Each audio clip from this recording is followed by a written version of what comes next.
Hi everyone, कशा आहात तुम्ही सगळे? तर आज माझं सकाळचं खूप लवकर आवरून झालेलं होतं. देवपूजा वगैरे, मुलं शाळेत जायच्या अगोदरच माझं सगळं आवरून झालं होतं. रांगोळी वगैरे काढली आणि मला आज घ्यायचं होतं तूप बनवायला. तूप बनवायची रेसिपी तुम्हाला मी शेअर करत आहे यूट्यूबवरती, तर तुम्ही ती बघा.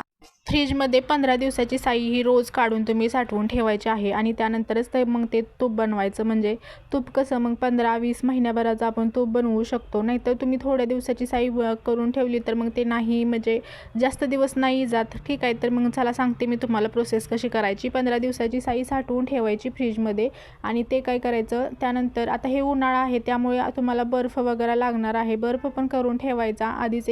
आदल्या रात्री ज्या दिवशी आपण बनवणार आहे तूप त्याच्या आदल्या दिवशी आपण फ्रीजमध्ये बर्फ वगैरे करायला ठेवायचं. म्हणजे उन्हाळा आहे, उन्हाळ्याच्या ह्याच्यात तूप लोणी लवकर बनवता होत नाही. थंडीच्या दिवसामध्ये थंड पाणी असतं नळाला वगैरे, तर ते तुम्ही त्याच्या मदतीनं होऊ शकतं. लोणी वगैरे पूर्ण आपल्याला ते साठवून घेता येतं. पण आता हे उन्हाळ्यामध्ये नळांना सुद्धा गरम पाणी येतं, त्यासाठी मी बर्फ ठेवला होता फ्रीजमध्ये करायला. बर्फाच्या साहाय्यानं आपण बरोबर लोणी आपल्याला निघतं. मग मी काय केलं, थोडंसं पाणी घेतलं, त्या पाण्यामध्ये बर्फ वगैरे मी टाकले आणि तेच मिक्सरला हलवून घेतलं, त्यामुळे लोणी बरोबर निघालं होतं. तुम्हाला दाखवतेच मी प्रोसेस ती. उन्हाळ्यामध्ये जर तुम्ही तूप काढायला घेत असाल तर उन्हाळ्यामध्ये बर्फाचा यूज करायचा किंवा थंड पाण्याचा यूज करायचा. तुम्ही फ्रीजमध्ये बॉटल एखादी भरून ठेवू शकता.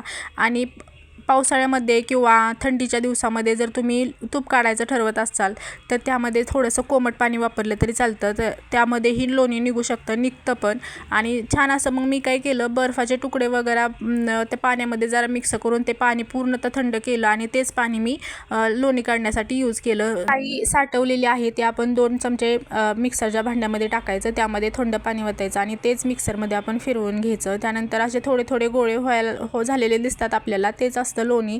ते काय पाण्यामध्ये ओतायचं, एखाद्या पातेल्यामध्ये ओतायचं आणि ते पूर्ण सगळं आपण मिक्सरमध्ये फिरवून झालं ना, ते स्वच्छ पाण्यानं थोडंसं कष्ट बसतं हे तूप काढण्यासाठी, पण खरंच शरीरासाठी खूप छान आहे. आणि लहान मुलांसाठी तर खूप छान असतं तूप. आपण रवा बनवला तर त्यामध्ये टाकू शकतो किंवा चपाती आपण तुपाची बनवू शकतो, बरंच काही.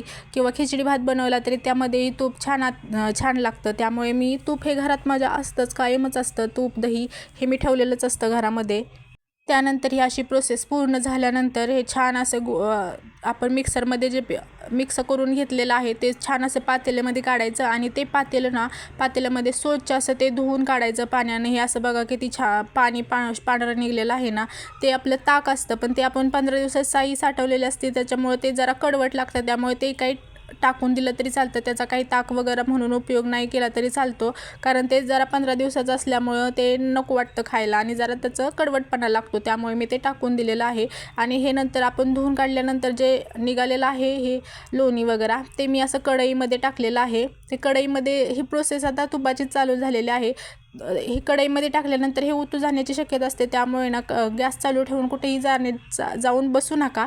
हिथंच म्हणजे लक्ष ठेवा की हे उतू जाणार नाही. हे थोडंसं असल्यावर नाही उतू जात, पण हे भरपूर होतं म्हणून मला तिथंच थांबावं लागलं आणि मी मस्त असं. आणि हे तूप होत आहे तयार. त्यानंतर ही प्रोसेस हळूहळू होत राहते. त्यानंतर हे तूप बनवायची खरं प्रोसेस अवघड आहे, पण करायला घेतलं म्हणजे नाही काय होत, जमतं ते. पहिली वेळ असेल तर जरा ते अवघड जातं, पण आपण करत असेल तर कायम सारखं तर ते होतं.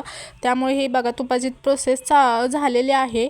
हळूहळू थोडंसं ते आटवत राहिलं ना की तूप तयार होतं. हे असं सोनेरी कलरचं तूप तयार झालेलं आहे. तर मी हे तूप 15 दिवसाची साई साठवून ठेवलेली होती. अर्धा किलोच्या वर हे मला तूप निघालेलं आहे. तर बघा किती छान अशी प्रोसेस मी तयार करून दाखवलेली आहे. तर तुम्ही ही तुमच्या घरी नक्की ट्राय करा. Thank you, bye bye.